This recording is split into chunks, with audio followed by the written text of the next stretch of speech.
Hello, everyone. Welcome to another Modest Musings. My name is Fear Dragon, and today's topic is going to be about the topic from the book Mind Gym, something that I have brought up many, many times. Really enjoy this sports psychology book. But it's about this idea of having and giving yourself permission to win. Now, that sounds really kind of silly and dumb, right? Like, why would you not give yourself permission to win? Of course, like especially if you're competing in something like StarCraft, something most people are aiming to win. They're aiming to get better, but a lot of this has to do with the perception of your current status, what your value is, and this kind of in some sense has to do a little bit with like confidence and everything, self value and self worth, but it's about this delicate line that you want to walk where if you are, let's say, competing, and let's say you're this up and comer, you're this underdog and StarCraft player or something, and you want to go up, or you are going up against this titan, this elite, this bonjour in the StarCraft scene, like a Scarlet or a Snoot or someone very grandstanding. Of course, innovation. I think actually even a really great example are a lot of the Koreans. Something that even TLO I know he's tweeted about and talked about before is this idea that Koreans are here and foreigners are here. And because you have this worldview where it's like this, what ends up sometimes happening is you will get into situations, and we've seen this time and time again with a lot of StarCraft players. Well, they'll be the underdog, they'll get into a good situation, and they will be the ones responsible for throwing the game away. It's a really weird phenomenon where they almost end up, I guess, damaging their own potential to win. Like they're kind of throwing away their lead because the way that we tend to work oftentimes is that we have a perception of our world image and where we fit into that kind of world image. And one of the problems that arises when you don't think of yourself as being on the same level as somebody else is that you tend in general to try and fit yourself into that world image. And when you don't fit into that world image, your mind will kind of start to do things that auto correct you back toward where you believe you should be. So if you are sitting there like about to be on the verge of, 4-0ing some awesome player like innovation or something, and you still consider yourself to be an underdog that shouldn't be winning versus innovation, you will sometimes, and I mean, it's happened before, where you will sometimes damage your own potential to win. You'll kind of start to throw the games. You'll start to make mistakes and maybe get comfortable or whatever you want to call it. Or I guess comfortable is not the right word. It's almost like you get uncomfortable with that situation and you start, they start coming back and you start feeling the stress and pressure of, oh my God, I'm letting this slip through my fingers. That kind of stuff can be very, it's like a weird phenomenon that you wouldn't expect to have happen. And it's important, I think, to keep that sort of challenger mindset in a lot of situations, especially if you are the underdog, to be ready and say, you got nothing to lose in a lot of ways. But as soon as you do have something to lose, as soon as that victory is within your grasp, you have to really start to make sure you have the right world perspective. It's not just this person is, way better than me and therefore I have nothing to lose. It's this person is of an elite status, but I believe in myself and my potential to overtake them. I believe in the ability to beat them. And that's a lot of what this kind of book talks about. And to be honest, it's something that I've sort of been struggling with I guess casting, and a lot of like I don't, if you guys follow me on Twitter, you'll see I made a bunch of like not so great, kind of negative tweets.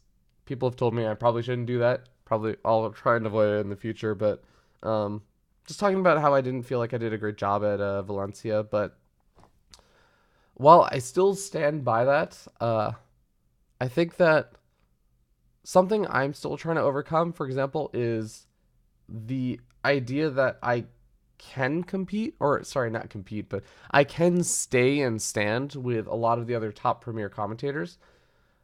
I still don't believe really that I belong there or I fit there. Uh, but I of course want to be there. So it becomes a sort of weird situation where I think a lot of the times I end up damaging my chances to win. Oh, sorry, talking really nasally. Um, but I end up sort of creating more problems than there really were. I create problems out of nothing because I haven't really given myself that permission to win. I haven't really told myself like convincingly. Obviously, I can tell myself now, like, oh, cool, yeah, yeah, you can hang with them. But it's definitely a difficult problem I think to overcome. It's something that when if it's built into your mindset over time, like I think for example with the foreigners versus Korean stuff, it's not easy to just like one day wake up and say, well, no, I can beat the Koreans. They're just human beings too. Like they're just people that play StarCraft. We're on in a sort of weird way a similar level. A similar playing field because I think that it's more than just a practice environment. I think the practice environment, of course, in the past has had a huge impact, but at the end of the day, there's there's a mental block I think that exists for a lot of players, and you see the players that don't have that mental block and how far they can kind of reach. Granted, there's definitely some natural talent involved, but players like Stefano, have been able to really reach out and compete with the Koreans in a way that almost nobody else really has before.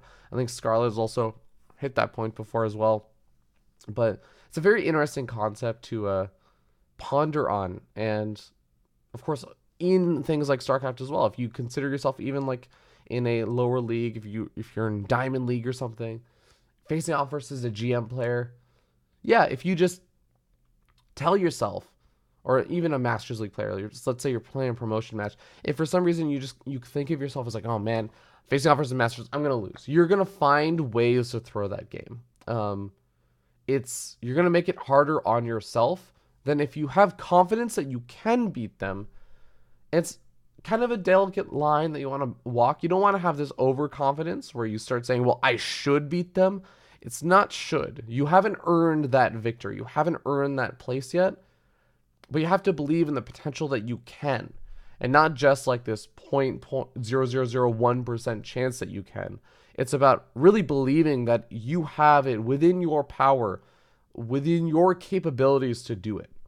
Because if you don't, you won't. You will find a way to get out of that situation back to your comfort zone. So really cool topic. I just wanted to talk about it because obviously it relates to some stuff that's going on with me, stuff that I'm trying to overcome.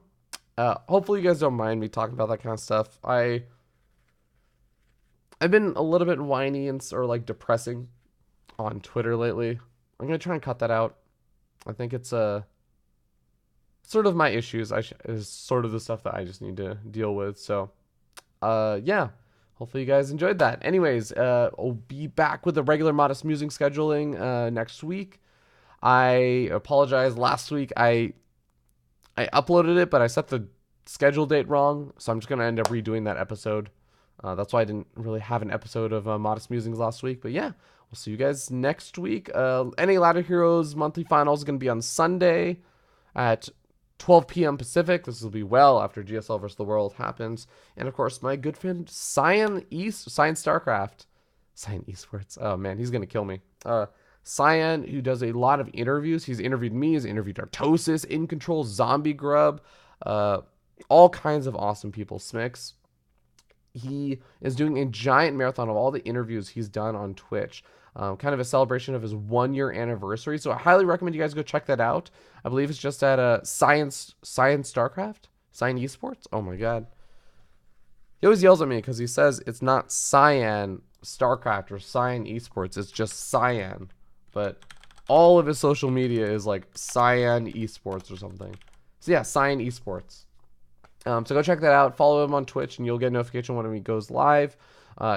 Really, really great interviews, to be honest, especially if you enjoy this kind of content. It's like a lot of people talking about super duper interesting topics. So be sure to check that out. And yeah, we'll see you guys next time. Oh, one last thing. Kings of the North just got announced. You guys should go check it out. NA Ladder Heroes August monthly finals is going to be a qualification for that. You'll receive up to a $200 stipend, travel stipend for your travel. Housing will also be covered. And that's for everybody in North America and outside of North America. So Europeans and Koreans and everyone else are happy to attend, but you'll only get a $200 travel stipend if you qualify. So be sure to check that out, and we'll see you guys next time.